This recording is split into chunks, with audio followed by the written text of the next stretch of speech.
السلام علیکم ورحمۃ اللہ وبرکاتہ۔ الحمد للہ حمدا کثیرا طیبا مبارکا فیہ،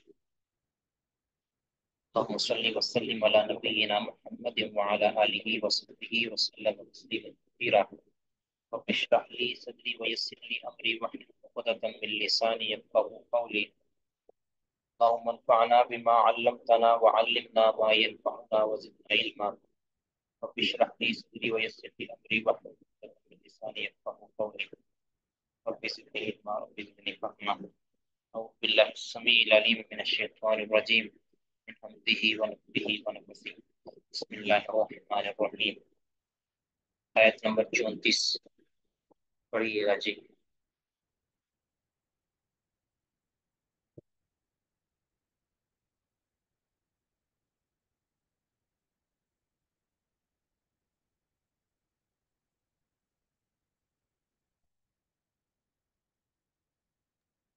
السلام علیکم ورحمۃ اللہ۔ وعلیکم السلام ورحمۃ اللہ وبرکاتہ۔ اعوذ باللہ السمیع العلیم من الشیطان الرجیم من آپ حمزه کی آواز کم ونفخه آ رہی ہے ونفثه۔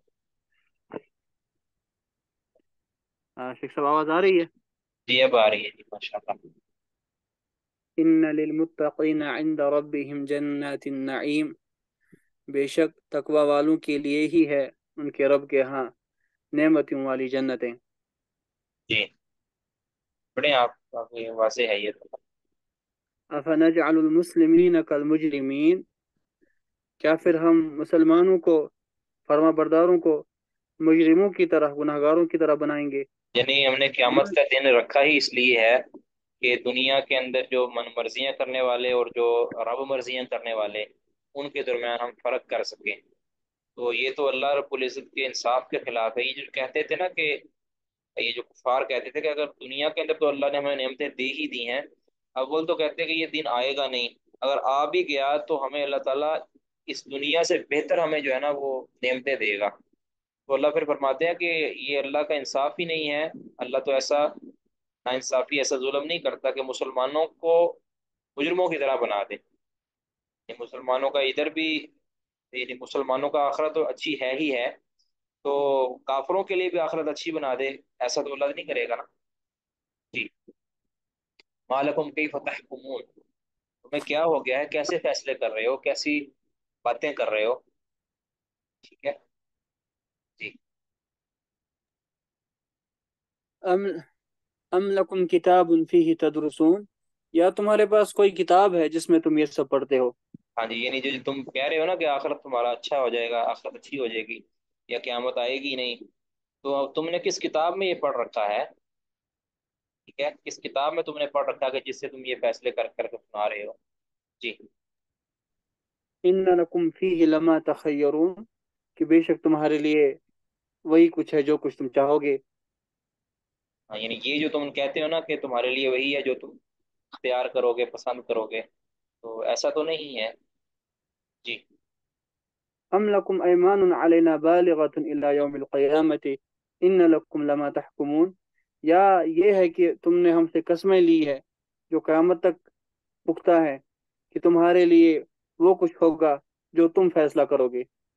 ہاں جی، یہ بھی کوئی ایسا بھی نہیں ہے، نہ تو تمہیں کوئی کتاب ایسی پڑھ رکھی ہے اللہ کی طرف سے جو ہو، نہ تم نے کوئی اللہ تعالیٰ کے ساتھ معاہدہ کر قسمیں اٹھا رکھی ہیں کہ اللہ پر قسمیں ڈالی ہوئی ہیں کہ قیامت تک جو قسمیں جاری رہیں، یعنی اس کا معاہدہ قسموں کا قیامت تک جاری رہے کہ تمہارے لیے اچھا ہی ہوگا، تو ایسا بھی کچھ نہیں ہے۔ جی سلہم زعیم، پوچھے تو ان کی کیسا دعویٰ ہے۔ جی ام سلحم لہم شرکاء، دوبارہ کیجیے۔ سلہم ان سے پوچھئے، ایہم بذالک زعیم، کون ہے جو یہ دعویٰ کرتا ہے، یہ گمان کرتا ہے۔ ہاں جی، اس کا ضامن کون ہے، یعنی اس کی ضمانت لینے والا کون ہے، یہ جو تم دعوے کرتے ہو؟ جی ام لہم شرکاء، یعنی انہوں نے یا کہا تھا نا ان کہ کے، آخرت میں، انہوں نے کہا تھا نا کہ آخرت میں ہمیں یہی چیزیں ملیں گی جو دنیا میں ہمیں نعمتیں ملیں، اس سے بہتر ملے گا۔ اللہ فرمانے یہ جو تم نے دعویٰ کیا ہے اس کی ضمانت تمہارے پاس کوئی ہے، گارنٹی کسی نے دی ہو؟ وہ کون ہے جو تمہیں یہ گارنٹیاں دیتا ہے؟ ٹھیک ہے اب نبی آپ ان سے پوچھیں کہ کون ہے جو تمہیں یہ گارنٹیاں دیتا ہے ان باتوں کی. ام لہم شرکا. اب آگے اگلی بات جی. یا ان کے شرکا ہیں. فلیاتوا بشرکائہم ان کانوا صادقین، پھر یہ لے آئیں اپنے شرکا کو اگر یہ سچے ہیں.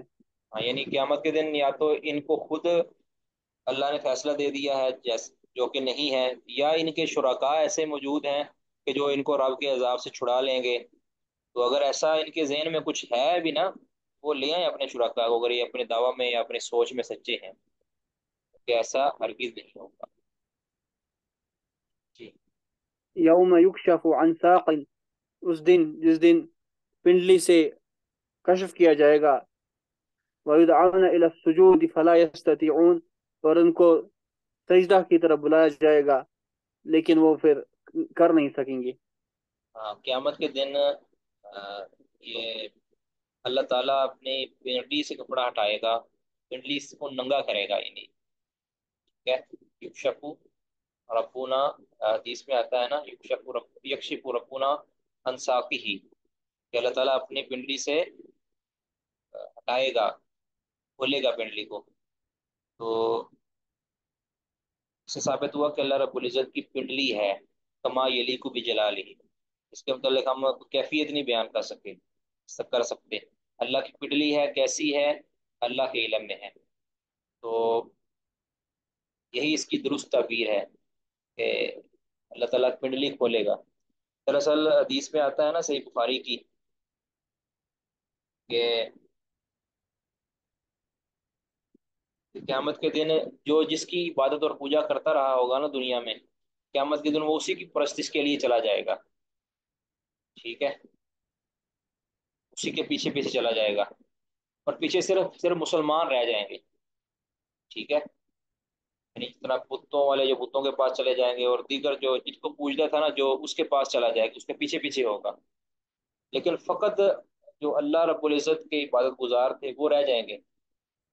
تو وہ انتظار کریں گے اپنے الہ کا، یعنی اللہ رب العزت کی تشریف لانے کا انتظار کریں گے. پھر اللہ ان کے پاس آئے گا اور پوچھے گا کہ تم کس کا انتظار کر رہے ہو؟ وہ کہیں گے ہم اپنے خدا کا، اپنے الہ کا. تو کہا کہ کیا تمہارے پاس کوئی نشانی ہے کہ جس سے تم پہچان جاؤ گے کہ وہ تمہارا رب ہے، تمہارا معبود ہے؟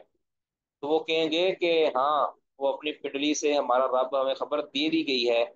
تو میرا رب جو ہے نا وہ پنڈلی سے کپڑا ہٹائے گا، پنڈلی کو کھولے گا. تو